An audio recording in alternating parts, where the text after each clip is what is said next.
Breast milk कमी येत आहे अशी तक्रार आहे का तुम्हाला? तर त्या मी तुम्हाला काही टिप्स सांगते, त्याकडे तुम्ही लक्ष द्या. सगळ्यात महत्त्वाचं म्हणजे ब्रेस्ट मिल्क वाढवण्यासाठी बाळाला वारंवार दूध पाजणं हाच एक सगळ्यात महत्त्वाचा इलाज आहे. तुम्ही जितकं जास्ती वेळ फीड कराल तितकं तुम्हाला ब्रेस्ट मिल्क तयार होत राहील. दुसरी महत्त्वाची गोष्ट म्हणजे तुम्ही वेल बॅलन्स डाएट घेतलं पाहिजे.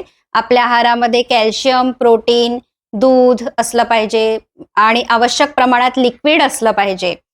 तिसरी महत्त्वाची टीप म्हणजे तुम्ही स्वतःला वेल हायड्रेटेड ठेवलं पाहिजे.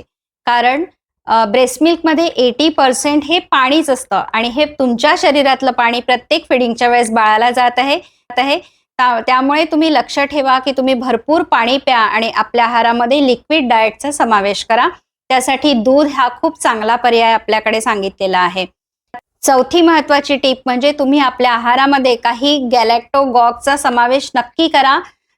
जे गॅलॅक्टोगॉग्स आपल्याकडे पूर्वापार वापरत आलेले आहेत, सगळेजण घरच्या जुन्या लोकांना हे माहिती आहे.